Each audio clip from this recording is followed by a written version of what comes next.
Donc pour vous présenter rapidement, les objectifs, de ce travail au sein du programme Climatera. Donc comme il y a du monde qui est pas dans ce projet, juste pour expliquer rapidement, c'est un projet qui est porté par Chambre d'agriculture France dans l'objectif d'accompagner les agriculteurs au changement climatique sur les thématiques adaptation et atténuation, hein, il y a les 2 volets et toutes filières, donc pas que ruminants.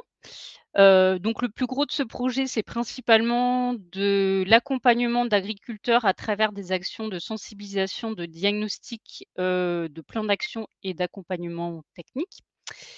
Et au sein de ce projet, donc il y a une petite action, qui concerne les ITA et pour nous, Innosis Réseau d'élevage, qui était d'évaluer, des leviers d'adaptation et d'atténuation au sein de systèmes d'exploitation, donc 42 au total, pour voilà, en mesurer les impacts. Et donc ce travail, il est fait dans toutes, enfin voilà, avec toutes les filières impliquées à travers les ITA. Et donc pour, répondre à cet objectif, nous avons identifié des cas types, sachant qu'on les a choisis pour être complémentaires de travaux déjà existants. Donc, peut-être qu'il y a certaines zones où, on pourrait dire: «Bah, il y a ces systèmes-là, ça manque dans le travail», mais c'est parce qu'il y a déjà des choses, faites par ailleurs. Donc une fois qu'on a eu les cas, on a impacté le changement climatique sur ces systèmes, donc de manière, générale, enfin, ou la plupart du temps, c'est l'année de référence 2022 qui a été, reprise pour chiffrer l'impact sur les rendements principalement et parfois aussi sur la qualité des fourrages. Et donc sur ces cas types, on va dire, dégradés face aux aléas, on a identifié des leviers, donc d'adaptation et d'atténuation avec 3 niveaux de scénarios qui vont crescendo en termes de complexité, de changement, à mettre en œuvre, voilà, dans les systèmes. Et on a mesuré donc les impacts techniques, économiques et environnemental, sachant que le volet environnement, c'est avec, Cap2E. Donc tout ce travail donc qui est en cours de se terminer, on le valorise. Donc pour chaque, cas type, il y aura une fiche qui décrira le cas type, les hypothèses et les impacts. Et en plus de ça, donc c'est pour ça qu'on est aujourd'hui, on organise donc des webinaires pour présenter les résultats. Donc sachant que chaque webinaire rassemble plusieurs cas, donc vous verrez la présentation est assez, synthétique, hein. Donc des fois, peut-être, ça peut être un peu frustrant, mais il y aura un peu plus de détails, dans les fiches. Donc voilà, aujourd'hui, on est là pour parler, plaine spécialisée ovins viande. Donc il y en a un demain sur, montagne ou transhumant, bovin lait, bovin viande caprin et le dernier côté ruminant sera le 25 avril pour les bovins lait, bovins viande, polyculteurs de plaine. Pour votre information, si les autres filières vous intéressent, alors, on n'a pas encore les dates, hein, mais il y en aura un avec, l'ITAVI et l'IFIP au mois de mai. Un autre, Astrédor, donc c'est tout ce qui est plantes horticoles, IFV pour la vigne en juin et enfin un autre avec l'ITAP sur les productions, biologiques où il y a, soit un cas grande culture, cas porcin ou cas, ovin. Voilà. Donc on va commencer par le premier cas, le cas du Grand Est et donc je donne la parole à Laurent. Bonjour à tous. Donc voilà, je ouvre le bal sans caméra parce que j'ai un petit souci technique, mais c'est pas bien grave. Donc voilà notre cas type de notre équipe réseau d'élevage du Grand Est. Donc c'est le HO4, voilà pour le nom un peu barbare. Et donc la description de ce cas type, c'est plutôt une formule sociétaire à deux UMO sur une surface de 180 hectares, dont 150 hectares en prairie permanente. Un chargement autour d'une GB par hectare. Petite caractéristique, donc 1000 brebis, mais 900 brebis mises à la repro, 900 femelles mises à la repro, en sachant que donc on va avoir deux races différentes, Île-de-France pour produire de l'agneau de bergerie et Texel pour faire de l'agneau d'herbe. Donc trois périodes de mise bas, deux concernant la troupe Île-de-France, avec la deuxième période pour la repasse et les agnelles, et donc une seule période de reproduction au printemps pour des histoires de travail et de ne pas trop étaler les périodes de mise bas. Donc une production d'agneaux mixte, 43% d'agneaux de bergerie, 57% d'agneaux produits à l'herbe. Et donc vous voyez un assolement, 150 hectares de prairies permanentes, comme je disais, et donc une trentaine d'hectares de céréales qui servent essentiellement à la nourriture du troupeau. Donc les aléas qui ont été retenus pour notre région, donc toujours inspirés de l'année 2022. Donc c'est au printemps plutôt des bonnes conditions pour la mise à l'herbe, voilà, des conditions sèches, mais qui n'engendrent pas de sortie plus précoce, surtout parce qu'on souffre encore de nuits assez fraîches et donc un départ en végétation qui n'est pas vraiment changé par rapport à ce qu'on connaît historiquement. Par contre, après, on a une baisse des rendements sur tout ce qui est fauche précoce et également sur les surfaces déprimées. Les récoltes en foin sont plutôt normales. Et donc, derrière ces premières fauches, on a très peu de repousses et donc elles sont essentiellement pâturées derrière. Sur la période d'été, donc on a un impact sur tout ce qui est céréales d'hiver et de printemps. Donc, comme vous pouvez voir à droite, les céréales d'hiver vont être impactées à 15%. Et par contre, celles de printemps souffrent beaucoup plus du fait du printemps sec avec un déficit à 36% de rendement. Donc, faible repousse estivale qui nécessite une complémentation sur un mois et demi à hauteur de 600 grammes de foin par brebis. Et puis donc des agneaux sur la troupe herbe qui vont devoir être complémentés en concentré pour être finis. Et par contre, sur la période automnale, on a plutôt un retour de la pluviométrie, donc avec une bonne reprise en végétation de l'herbe, ce qui permet de rentrer le lot d'automne un petit peu plus tardivement. Donc, on retarde de 15 jours la rentrée des animaux en bergerie. Et puis donc, sur la troupe herbe, on a vraiment plutôt des bonnes conditions pour la période de reproduction de ces brebis-là. Et puis, on a un petit reliquat d'herbe qui peut être récolté sur cette période-là. Donc voilà, sur les impacts, j'ai parlé des céréales, l'impact quantitatif. Par contre, sur nos coupes d'enrubanés, on va plutôt être à 300 kg de matière sèche en moins par hectare. Les foins déprimés, 700 kg de moins, ce qui nous fait un déficit fourragé à l'année de 40 tonnes de matière sèche, soit 19% des besoins. Et puis donc, on a aussi un petit impact sur la paille qui va être moindre. Donc les scénarios retenus, donc trois différents scénarios enfin 3,5. Il y en a une petite variante sur le dernier scénario. Donc le premier, c'est on subit la situation et donc on part au plus pressé pour combler ce manque de fourrage avec l'achat de foin et puis une complémentation en concentré supérieur. Un deuxième scénario où on subit moins enfin on essaye d'anticiper et donc on rajoute de la prairie temporaire au détriment des surfaces en céréales forcément. Et on fertilise également les hectares de fauche précoce pour essayer de sécuriser à la fois le rendement et aussi avoir des repousses un peu plus importantes pour la finition des agneaux notamment. Et donc un scénario 2 qui lui va être, là on va vraiment essayer de réagir et de s'adapter à ce contexte de sécheresse. On reste sur les mêmes dispositions au niveau de la surface fourragère, donc comme le scénario 1. Et en plus, on va essayer de changer de race. Donc on était plutôt sur un profil de race avec une finition assez longue. Et on va prendre une race plus précoce pour essayer de décharger les animaux, décharger les surfaces sur la période estivale. Et en même temps, on va avancer un peu l'agnelage d'une quinzaine de jours pour effectivement avoir sorti le maximum d'agneaux avant cette période sèche. Donc voilà, on va plutôt être sur des agneaux, essayer de finir des agneaux autour de 135 jours au lieu d'être à 180 jours. Et puis un scénario 2 bis, qui lui va être, je vous parlais au départ des 100 agnelles du lot herbe qui ne sont pas mises à la reproduction.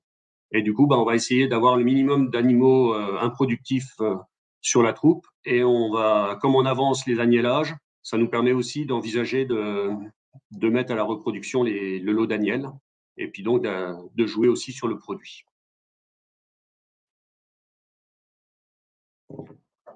Donc concrètement, voilà, sur les trois scénarios. Donc un petit rappel, donc on va démarrer par le premier scénario où on subit la situation et on achète pour équilibrer notre bilan fourrager. Donc toujours nos 150 hectares, 900 brebis mises en lutte, l'achat de 40 tonnes de foin, et également du concentré. Donc voilà, on a une productivité qui est maintenue par rapport au système initial. Donc le système initial n'est pas renseigné sur le tableau, mais voilà, l'objectif c'est vraiment de maintenir ce niveau de production. Et par contre, on va avoir une quantité de concentré qui augmente. On était plutôt à l'origine sur 140 kg de concentré par EMP, donc là on a une douzaine de kilos supplémentaires. Et ce qui fait à l'agneau, pareil, on a 1,5 kg de concentré supplémentaire par kilo de carcasse d'agneau produit. Notre deuxième scénario où on adapte la surface fourragère, donc on remet un peu de surface de prairie temporaire. On fertilise aussi les fauches précoces. Donc là, toujours pareil, le maintien de la productivité. Et par contre, on voit que on revient à une consommation de concentré à peu près équivalente au système initial. Ensuite, l'adaptation du troupeau en plus de la surface fourragère, donc ce qui nous permet de finir plus d'animaux à l'herbe.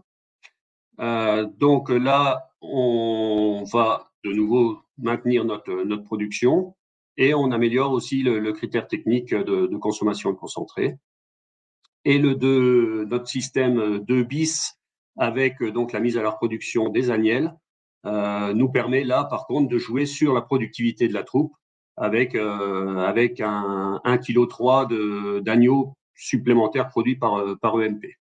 Et puis donc une consommation de concentré qui est également améliorée du fait aussi d'avoir moins d'animaux improductifs sur la troupe.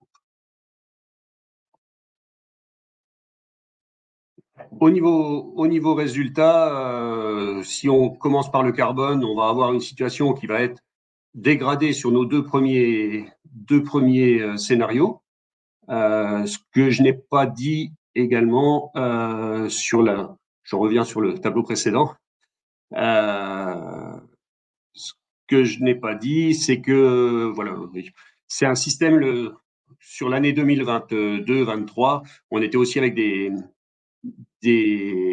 coûts de fertilisation qui étaient importants, pardon. Donc, ce qui va aussi impacter fortement ce scénario S1 qui, lui, donc subira effectivement cette hausse de fertilisation. Donc, voilà. Au niveau carbone, on va avoir ces deux premières situations qui sont dégradées. Et après, on améliore la situation, et notamment sur le dernier cas, avec notre scénario 2 bis, où là, on va avoir une augmentation des gaz à effet de serre, mais une augmentation de revenus. Et si on le ramène au kilo, l'empreinte carbone nette par kilo d'agneau produit, on a une situation qui est plutôt améliorée. Au niveau économique, on va revenir sur donc nos deux situations, où là, le premier scénario où on a vraiment un système qui est impacté avec une baisse de rendement du fait aussi de la partie céréales qui est impactée. Au niveau production ovine, on cherche, et notre objectif c'était de maintenir aussi le résultat. Donc là, on le maintient, mais avec un niveau de charge supplémentaire. Donc on a un EBE qui est dégradé de 12 000 € par rapport à notre situation initiale. Notre deuxième situation où on adapte la surface pour redevenir autonome en fourrage, on va de nouveau, on va dégrader encore un peu la situation, mais c'est là où je vous parlais de la fertilisation qui joue un rôle, et la situation avec l'azote qui avait été retenu à 2,30 €, impacte encore plus ce système-là. Mais si on revient à un coût d'azote à peu près équivalent à ce qu'on a en ce moment, on va regagner 2 000 €. Donc, on va revenir équivalent à peu près au premier système. Sauf qu'on a gagné en indépendance et voilà, on est autonome au niveau de ce système. Et ensuite, sur le troisième scénario, donc le S2, troupeau plus SFP, on améliore, on raméliore un petit peu la production mais par rapport à notre système initial, on reste vraiment avec un impact économique sur le système.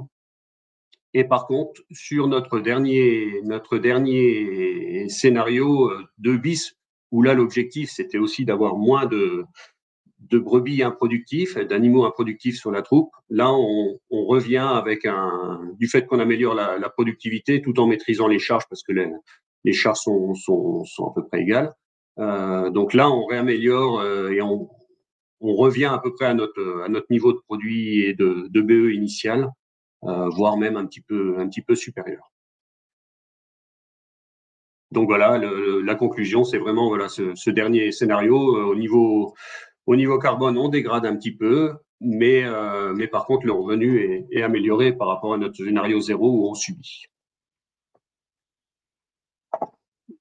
Donc voilà pour ma partie, il me semble. Merci beaucoup Laurent pour cette présentation côté Grand Est. On va maintenant changer de région et passer plutôt côté sud-ouest ouest de la France avec Vincent. Je te donne la parole.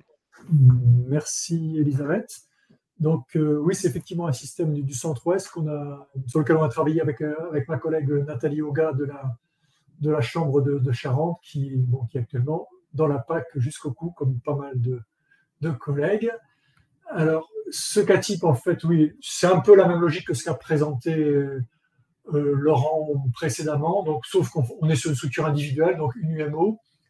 On a 80 hectares de SAU, dont une dizaine d'hectares de céréales, donc une partie de la céréale donc triticale, on va dire, et du métail, donc derrière lequel on va implanter du colza en dérobé pour la lutte des animaux en l'occurrence.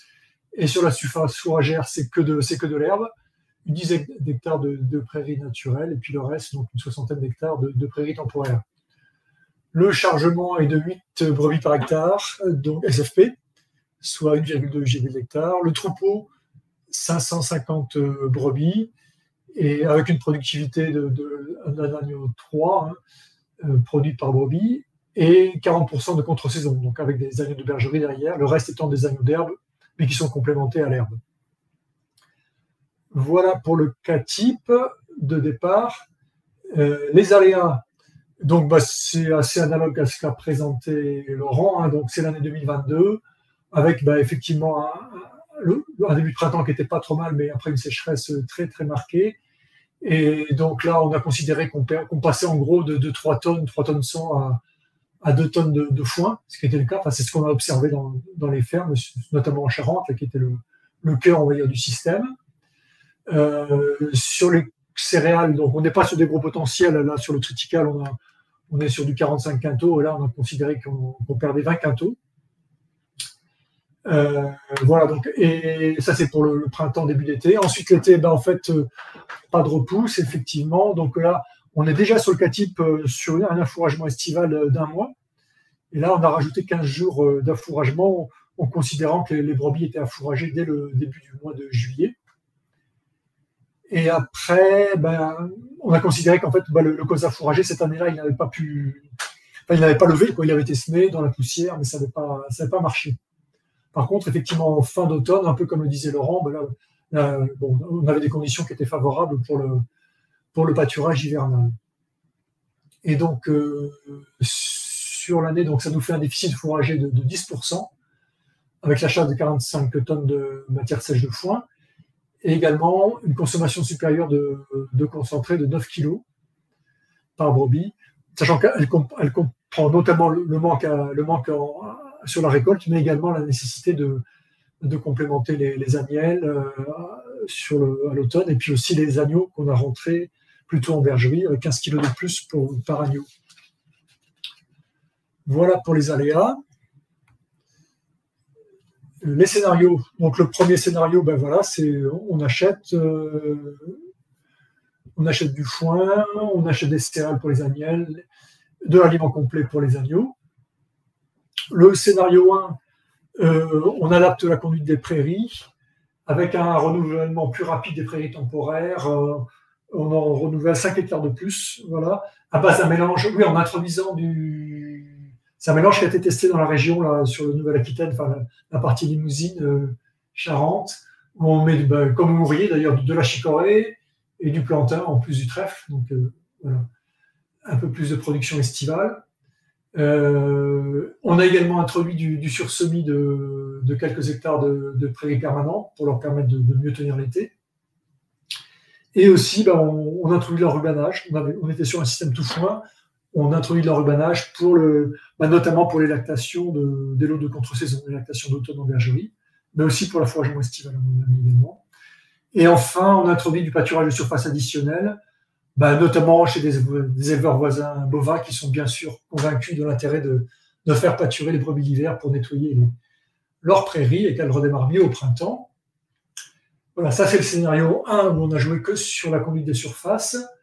Et le scénario 2, on a les mêmes adaptations, on va dire, de base qu'on a vu dans le scénario 1. En plus, on a réduit le troupeau. On est passé de 550 à 480 brebis. Donc on a baissé le chargement. On est passé de 8 brebis hectares à 7 brebis hectares. Et on a réduit la part de contre-saison. On était à 40% et on baisse à 30%.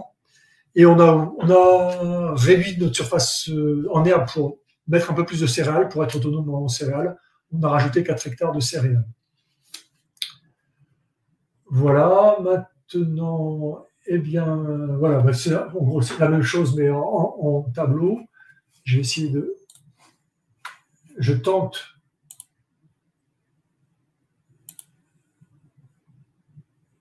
le pointeur.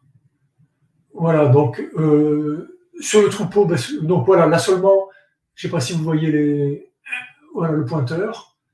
Donc on a rajouté 4 hectares de culture en plus dans le scénario S2, au détriment de la surface en herbe. En parallèle, on a réduit le troupeau de 70 brebis. La part de contre-saison, on la change également dans le scénario 2 à la fin, où elle passe de 40% à 34%.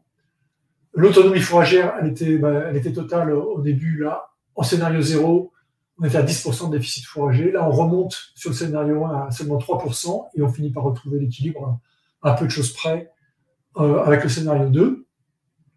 Notre chargement corrigé, donc on était au départ à 8 brebis hectares.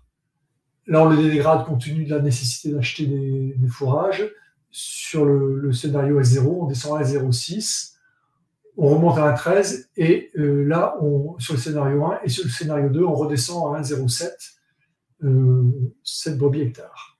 La productivité 1,3, elle n'est pas changée sur les deux premiers cas de figure. Par contre, sur le troisième, dans la mesure où on réduit la taille du troupeau et on réduit la part de contre-saison, on a estimé qu'elle pouvait être un petit peu améliorée. Voilà, enfin juste de 7 points, ce qui n'est quand même pas énorme, mais ça fait quand même quelques années de plus. Et pour terminer, voilà les impacts.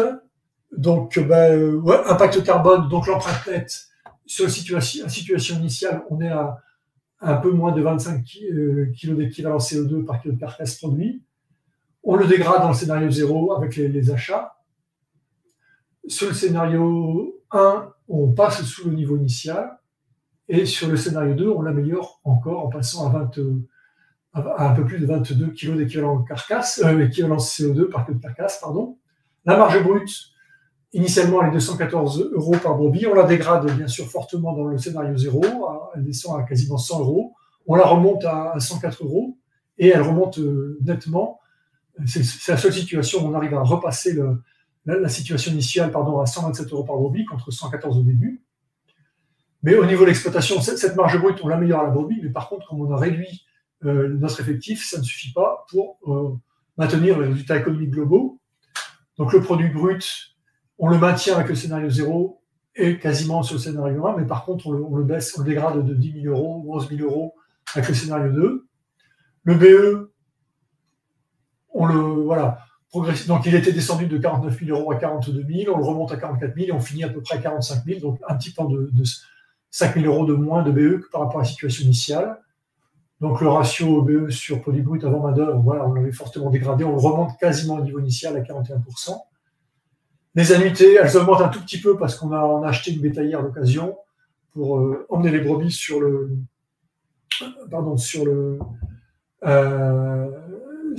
chez les éleveurs bovins voisins. Et le revenu disponible qui était de 27 000 €, 400 en début, on l'avait dégradé autour de 20 000 €. On l'améliore à peine avec le scénario 1, on gagne 1 000 €, et on gagne encore 1 000 €, on va dire, avec le scénario 2, donc on reste quand même assez loin du revenu disponible initial. Bon, sur le plan environnemental, on a rempli la mission, par contre, sur le plan économique, on est encore loin d'avoir retrouvé la situation initiale. Voilà, je pense que c'est bon pour moi.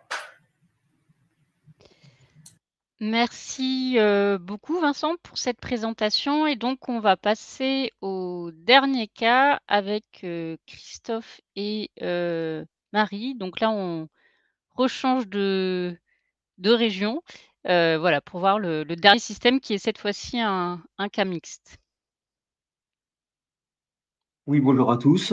Donc en fait, le cas type qu'on va vous présenter, c'est un cas mixte ovin, bovin, viande de la zone nord du Massif central, donc zone herbagère. Notre exploitation, elle est conduite par une unité de main-d'œuvre, voilà, un exploitant. L'assolement est de 120 hectares, dont 20 hectares de céréales, blé triticale, dont le blé est vendu, et 100 hectares de surface fourragère, dont les 2 tiers environ sont constitués de prairies naturelles. Voilà, ce qui fait la caractéristique également de la région nord du Massif central, où on retrouve essentiellement, enfin sur la Saône-et-Loire et la Nièvre, entre autres, beaucoup de prairies naturelles. On a un chargement de 1,2 GB hectare. Le troupeau est constitué de 65 vélages, donc vélages concentrés essentiellement en janvier-février, donc en race allaitante, et 165 brebis avec un agnelage principal en février et une repasse des brebis vides et des agnelles donc en avril. Voilà, donc on a vraiment une conduite à la base qui est axée sur l'herbe, avec des animaux qui se retrouvent un maximum de temps en extérieur. Les agneaux sont conduits dans ce système, de base, sont complémentés dès le départ en bergerie. Et l'objectif, c'est de vendre une majorité des agneaux issus de l'agnelage de février avant une sécheresse estivale qui était déjà plus ou moins marquée lorsqu'on a rédigé le CATIP. Voilà, sachant qu'on est quand même en zone aussi séchante où on peut avoir un manque d'herbe assez précoce l'été. Et puis on est sur un système producteur de maigre, c'est-à-dire que tous les jeunes bovins mâles et femelles sont vendus maigres et seulement les vaches de réforme sont engraissées. Alors, nous avons bien sûr, nous sommes partis sur l'année de référence 2022, donc comme les 2 cas précédents, avec un aléa climatique qui est le même, c'est-à-dire un printemps plutôt favorable à la pousse de l'herbe au départ, qui est propice à la réalisation de stocks par de la fauche précoce. Voilà, et puis un impact quand même sur le rendement des prairies qui sont déprimées avant la fauche. Donc c'est pour ça qu'en impact quantitatif, on a un petit impact, un léger déficit en récolte de matière sèche sur les surfaces non déprimées d'environ 10%. Par contre, l'impact sur les surfaces déprimées est beaucoup plus important, avec une baisse de rendement de 30%. L'été, donc, on a de faibles repousses estivales qui nécessitent une complémentation des animaux sur environ 2 mois d'été. Au niveau des cultures, on a un impact surtout sur les céréales, et puis donc d'environ 30%. Et puis par contre sans effet sur la production de paille. Voilà. En termes de conduite sur le troupeau, on a la nécessité de complémenter les brebis qui sont mises en lutte à partir de début septembre, pour assurer les résultats de fertilité et de prolificité du troupeau. Donc le déficit fourrager au total, avec la récolte en moins et puis la consommation de fourrage en plus durant l'été, elle est estimée à environ 63 tonnes de matière sèche. Donc au niveau du scénario 0, donc là on pallie au déficit par de l'achat, qu'il soit de foin ou de céréales. Et puis, on a de la vente de blé en moins, voilà, du fait de la baisse de rendement. Sur le scénario 1, on a adapté l'assolement en réduisant de moitié l'assole en céréales, c'est-à-dire que on ne vend plus du tout de blé et la surface récupérée sur les céréales est donc implantée en métailles, les métailles qui sont rubanés. Alors enfin la moitié des métailles, sous la moitié des métailles, on implante une prairie temporaire à l'automne, voilà, qui sera utilisée par la suite. Et sur 5 hectares de métailles, suite à leur rubanage, on implante du sorgho, voilà, qui sera récolté par la suite pour compléter les stocks. Donc on a la chance aussi d'avoir des bovins sur l'exploitation, enfin en complément des moutons, qui peuvent valoriser ce type de fourrage. Et puis on a revu également la fertilisation des prairies, sachant que fertiliser les prairies qui sont déprimées ne servait plus à rien, j'allais dire, par rapport au déficit hydrique qui fait suite au déprimage. Donc en fait, on a plutôt réorienté la fertilisation sur les prairies qui sont pâturées et qui permet quand même de prolonger, on va dire, un petit peu le temps de pâturage sur ces prairies naturelles qui se trouvent un peu mieux fertilisées. Et donc le scénario 2, il ressemble fortement, enfin, au scénario 1 par rapport à l'assolement, où on a pris également la moitié de la céréale la moitié de la sol en céréales pour implanter des prairies. Par contre, ouais, donc après, suite à la récolte de métailles, on s'est orienté vers une implantation de colza qui va être pâturé par les agneaux. Donc, même révision de la fertilisation des prairies. Et puis, le scénario 2, on a également adapté au niveau troupeau un rééquilibrage des deux espèces, donc en augmentant l'effectif de brebis à 250 brebis, et puis en descendant le nombre de vélages à 50. Donc, les impacts, donc on a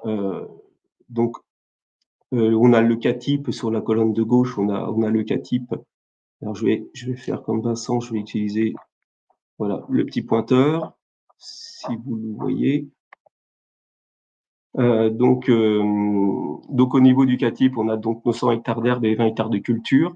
Christophe, par la suite, on voit pas le, excuse-moi, on voit pas le pointeur. Je sais pas si tu l'as mis. Pointeur, donc j'ai pu le sélectionner, mais ouais, c'est bon, ça marche, nickel. D'accord, oui, je l'avais sélectionné à titre privé. Donc en fait, sur le K-type, au départ, on a 100 hectares d'herbe et 20 hectares de culture. Donc sans achat, on reste sur le même assolement. Et par la suite, dans le scénario 1 et 2, on diminue de moitié la surface en culture pour réaliser plus de stocks fourragers. Au niveau du troupeau ovin, par rapport au K-type, dans le scénario 0 et 1, on reste à même effectif, que ce soit au niveau ovin ou bovin. Et puis par la suite, comme je vous l'ai déjà dit, on augmente, on retrouve un équilibrage, donc sur un modèle un peu plus berger et qui peut aussi procurer un peu plus de travail en termes d'astreinte au niveau de l'agnelage, entre autres, au niveau des mises bas, donc avec 250 brebis et 50 vélages. On reste au niveau de la conduite sur le même modèle, sachant qu'on était déjà sur un K-type qui était vraiment axé sur la production d'herbes, avec des vélages d'hiver et des agnelages de fin d'hiver-printemps. Au niveau de l'autonomie fourragère, donc au niveau des impacts, donc on n'a pas du tout d'impact au niveau, au niveau de l'autonomie, on a simplement un impact au niveau de l'achat, puisqu'on est obligé d'acheter 63 tonnes de fourrage pour compenser la baisse de rendement fourrager et le besoin supplémentaire des animaux. Et dans le scénario 1 et 2, on compense, on va rechercher l'autonomie fourragère en prenant sur la sole qui était initialement en culture. Voilà. Donc le chargement corrigé, il reste relativement identique avec les scénarios. Donc sachant qu'en plus, comme on est moins autonome dans le scénario 0, forcément le chargement corrigé est un peu moins important. Au niveau de la productivité numérique des animaux, on n'a pas du tout impacté la productivité des brebis. Et d'une manière générale, on n'a pas impacté les performances, que ce soit l'atelier ovin ou bovin, dans notre simulation.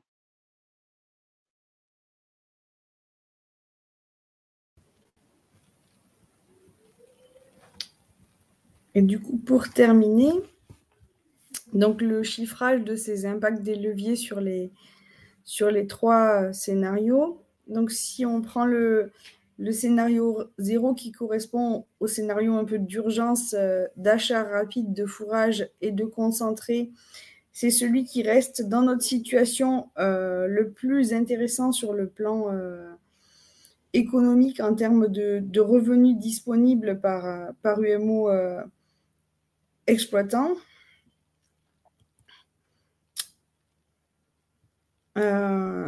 Du coup, mais ce n'est pas le cas par contre sur le plan environnemental. Ça reste un scénario qui est risqué si le marché des fourrages est tendu, parce que si on est dans une année sèche, elle ne sera pas forcément liée qu'à la situation de cette exploitation, mais plus globalement sur le territoire. On est quand même sur 63 tonnes de matière sèche achetée, ce qui n'est pas du tout négligeable pour compenser la perte en rendement sur les foins de première coupe et la nécessité aussi d'acheter des fourrages pour affourager en été.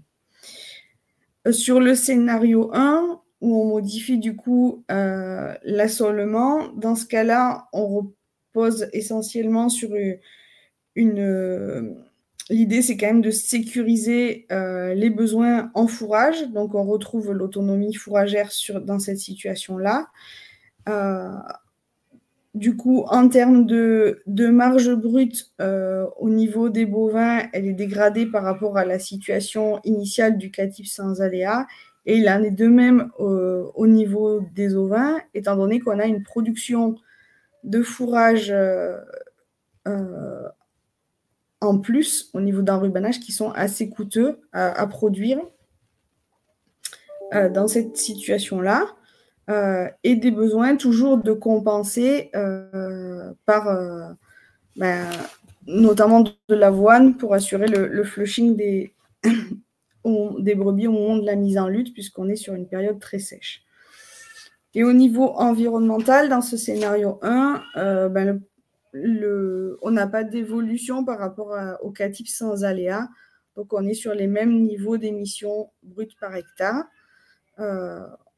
au global sur l'exploitation. Et sur le dernier scénario, où on fait bouger à la fois l'assolement et, du coup, comme vous l'a indiqué Christophe, les équilibres de troupeaux entre ovins et bovins, on se retrouve du coup avec une marge brute en bovin qui est dégradée par rapport à la situation initiale, où on est à 384 € par EGB. On retrouve la marge brute en ovin équivalente à la situation sans aléa. Donc, c'est assez intéressant. En termes de revenus disponibles, on revient à une situation plus intéressante que le scénario 1, mais qui n'est pas suffisante par rapport au catif sans aléa. Et en même temps, cette adaptation et ces nouveaux équilibres de cheptel font que c'est une adaptation à moyen long terme et qu'on va, voilà, il faut qu'il y ait quand même de la disponibilité en brebis sur le marché ou faire un croix interne pour arriver à cet effectif de 250 brebis. Et sur le plan environnemental, on est sur une diminution de 1,7% des émissions brutes de gaz à effet de serre par hectare.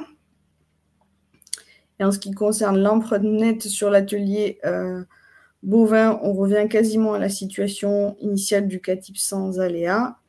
Et au niveau de l'atelier ovin, on a une légère amélioration.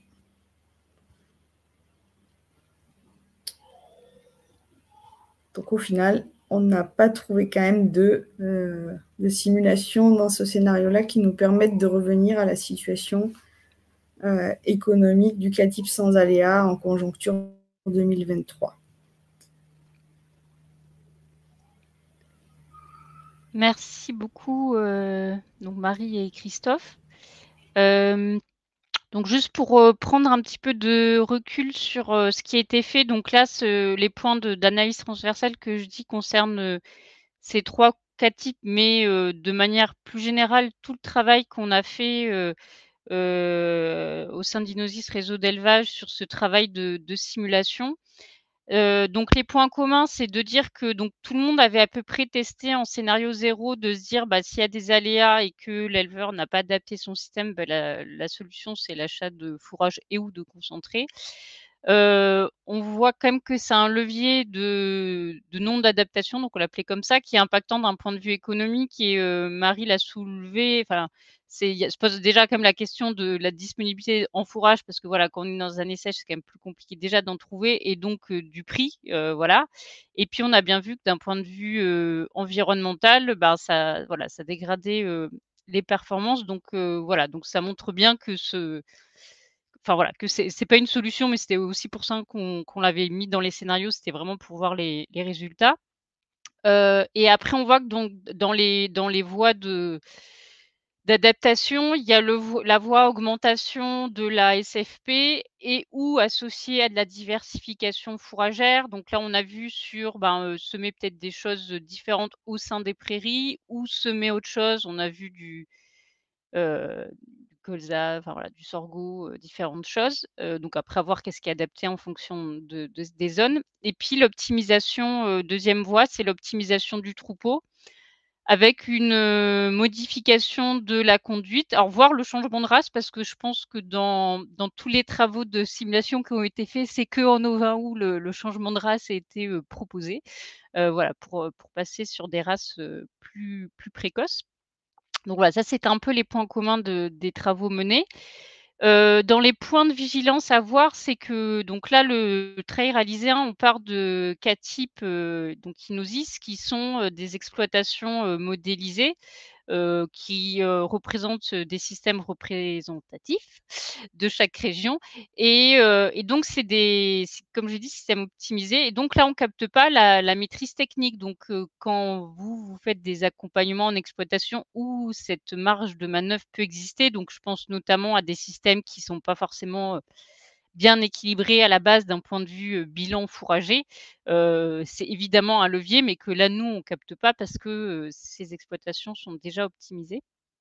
Et puis que le dernier point de vigilance, c'était que, en fonction de la situation initiale, notamment en termes d'équipement, d'installation, il y aura des investissements supplémentaires à faire. Donc, par exemple, là a été cité une bétaillère pour transporter des animaux, mais ça peut être aussi de l'aménagement de chemins de clôture, du stockage parce qu'on fait des récoltes en plus. Et donc ça, dans notre cas, ça a été chiffré quand dans le CATIP initial, vous voyez, par exemple, il n'y avait pas la capacité de stockage suffisante, mais c'est propre un peu à l'état initial de chaque exploitation et donc ça a un impact économique en plus, donc c'est important de l'avoir en tête. Et puis le dernier point, c'est sur les limites où il y en a un certain nombre, on en est tout à fait conscient et donc il faut peut-être juste dire, c'est qu'on a fait un certain nombre de choix méthodologiques par rapport au temps qu'on avait pour réaliser cette action dans le cadre de Climatera. Et donc il y a plusieurs choses où on sait qu'on n'a pas ou peu chiffrés et qui manquent, hein.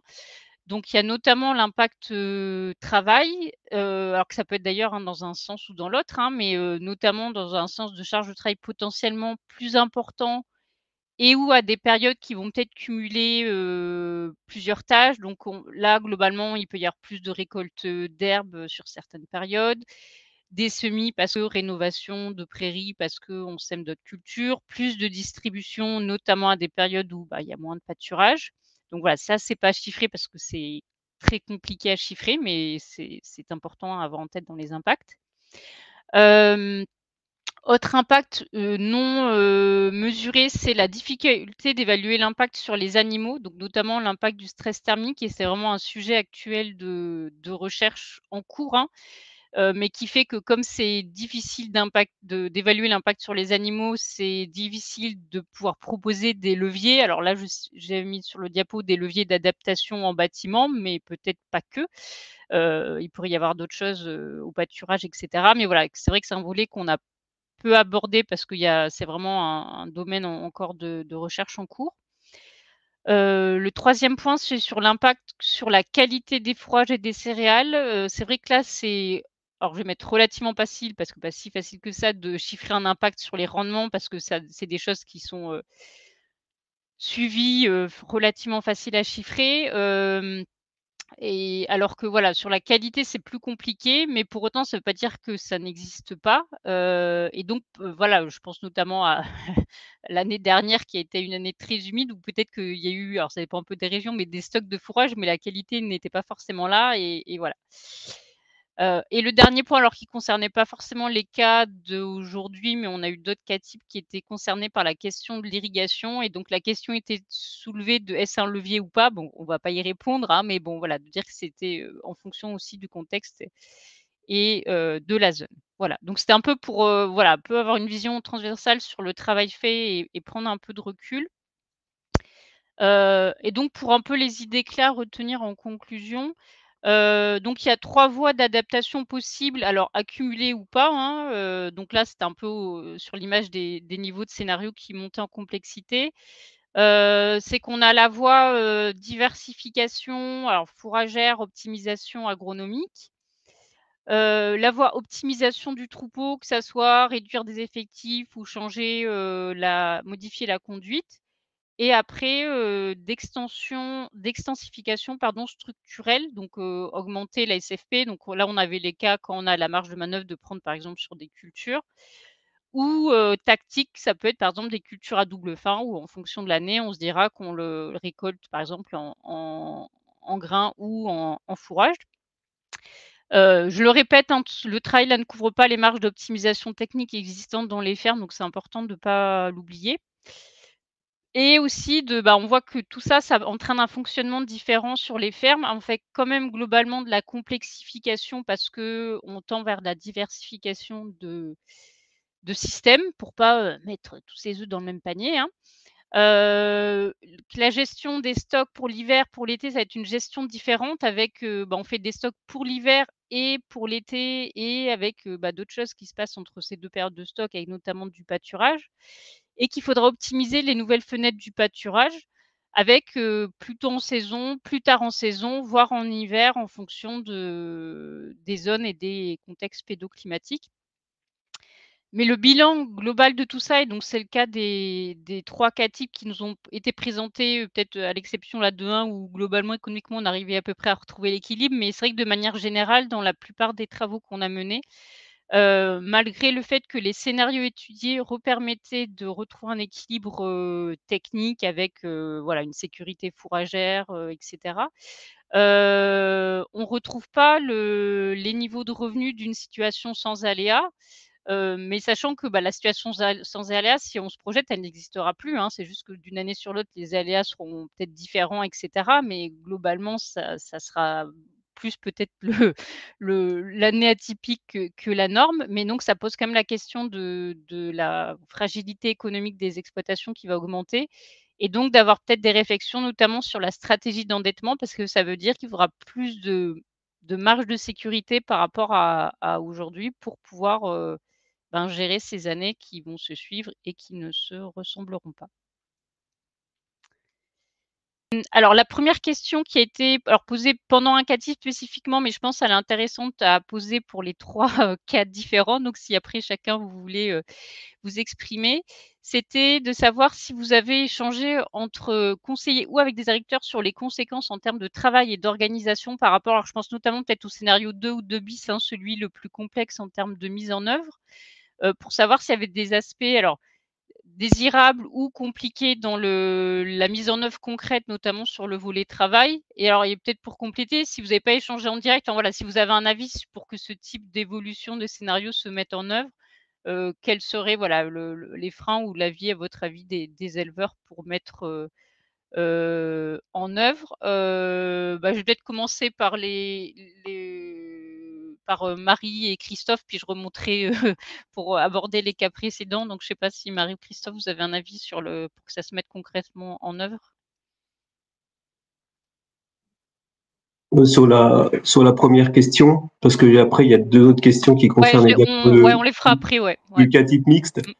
En fait, on a échangé entre conseillers, avec, après, j'allais dire par rapport en termes de travail, c'est vrai que déjà l'adaptation aux aléas et le fait de distribuer du fourrage au pré pendant 2 mois, ça c'est quelque chose qu'on a chiffré. Dans tous les cas, c'est observé ou c'est quasiment une matinée par jour à distribuer du fourrage, sans parler aussi de l'astreinte de l'eau chez certains, qui peut être importante.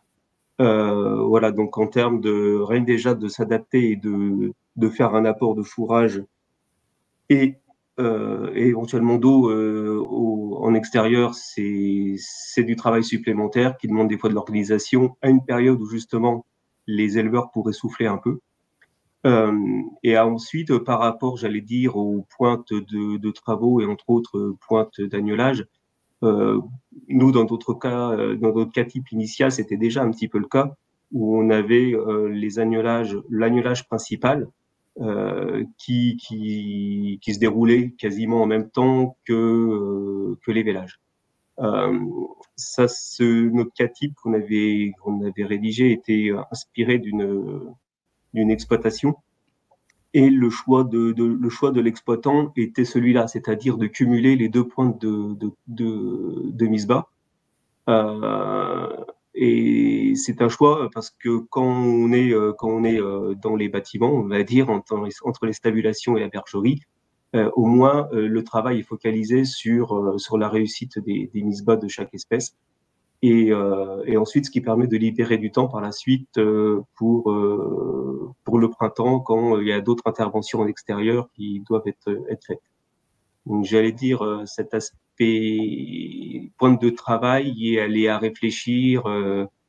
C'est chacun qui doit la réfléchir en fonction de ses désirs. Mais il y en a certains qui optent pour cette solution, c'est de cumuler agnelage et vélage, par exemple, dans notre cas, par rapport à des aspects travail, même si c'est des journées ou des semaines qui sont très très chargées. Au moins une fois que la période est passée, c'est fini. Ok, super. Je sais pas si j'ai suffisamment, mes réponses étaient claires. Ouais, Marie, je sais pas si tu veux compléter ou pas quelque chose. Non, ça me va bien. Ça te va. Ok.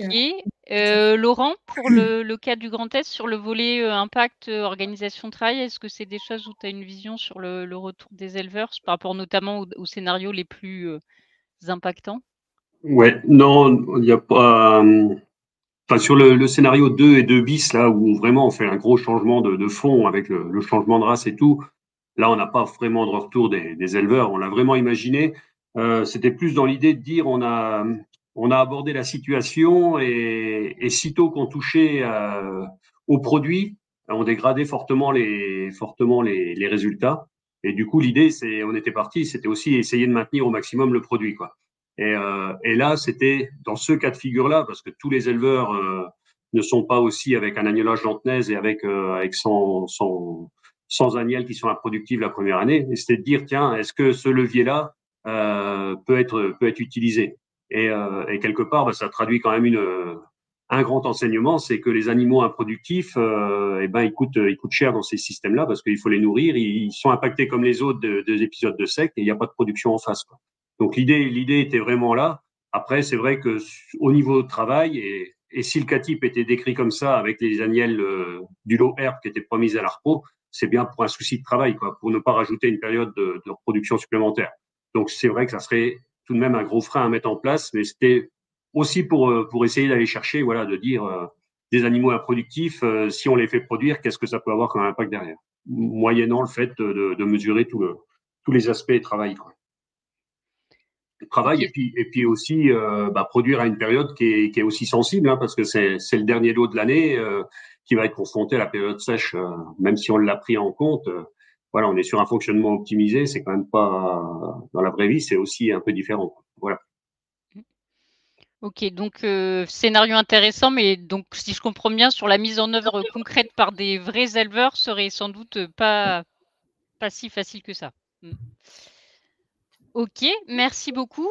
Pour le dernier cas, Vincent, sur l'impact travail. Eh bien, en fait, sur le scénario où on touche qu'à la conduite des surfaces, en fait, c'est vrai qu'il y a un peu plus de travail sur l'implantation des prairies, ou le sursemis, un peu de sursemis aussi sur les prairies naturelles. Mais par contre, en face, ce qu'il faut voir, c'est qu'on remplace un peu de foin par de l'enrubanage. Donc, quelque part, ça écrète quand même la grosse pointe de travail qui est quand même sur les surfaces, c'est quand même la récolte du foin, la grosse pointe. Donc, je dirais que sur le scénario 1, c'est quand même pas.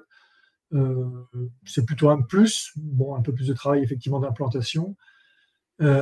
Après le scénario 2, en fait, comme on réduit le troupeau, on réduit la charge de travail comme sur l'astreinte. Là, donc c'est plutôt pas. Enfin, quelque part, ce qu'on a fait, c'est parce que cette baisse des chargements, c'est quand même tendance lourde qu'on voit depuis déjà longtemps et qui s'est accélérée avec ces années de plus en plus sèches là.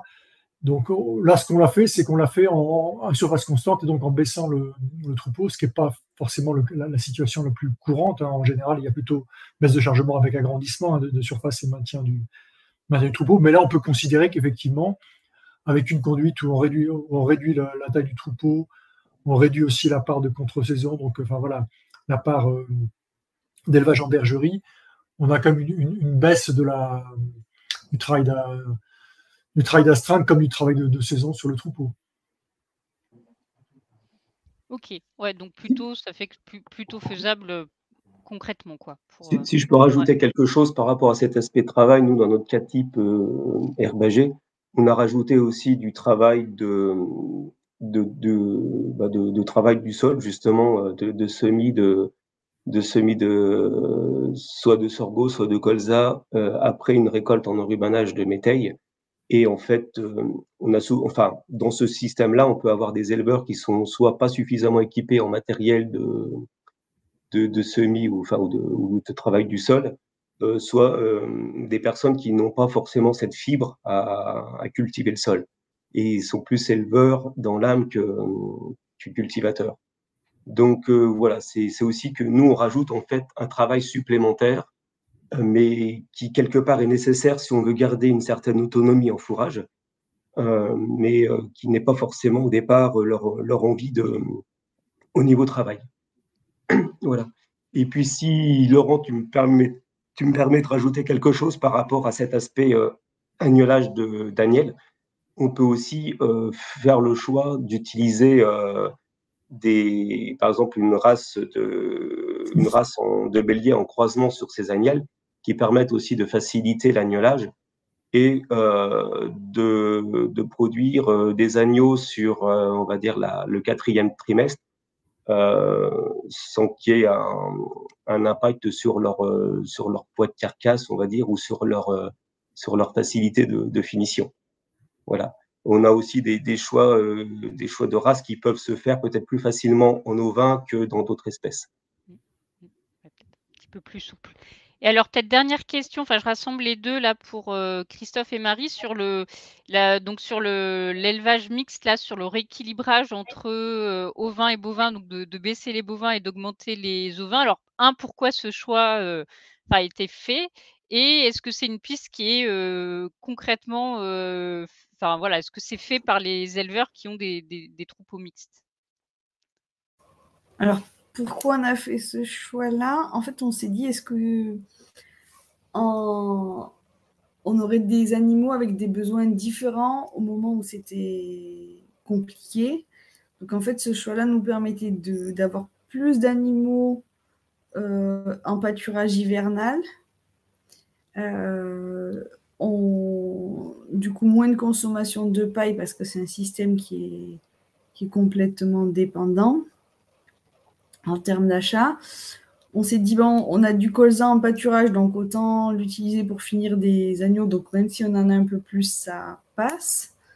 En fait, les leviers qu'on avait mis en place, ils étaient finalement plus tournés vers la troupe ovine que vers la troupe bovine. Donc, c'est ce qui a orienté notre choix. Et en même temps, aujourd'hui, en termes de ratio UGB ovin, UGB bovin, les choses sont pas toujours calées comme le cas type initial l'était au début. Donc, c'est pour ça qu'on a voulu le tester. OK. Et ça fait que dans la dans la vraie vie, les éleveurs, est-ce qu'ils jouent sur ce ratio-là quand ils ont les 2 ou est-ce que c'est plutôt fixe? On a des éleveurs, alors je te laisserai compléter Christophe, mais sur les systèmes ovin-bovin, mais ovin dominant, qui jouent sur ces ratios-là. On a des sèches qui sont capables de diminuer le nombre de brebis, de garder 2-3 génisses de plus. Alors ça reste des ajustements qui sont à la marge, mais ils le font. On le voit dans les suivis des fermes réseau que l'on a.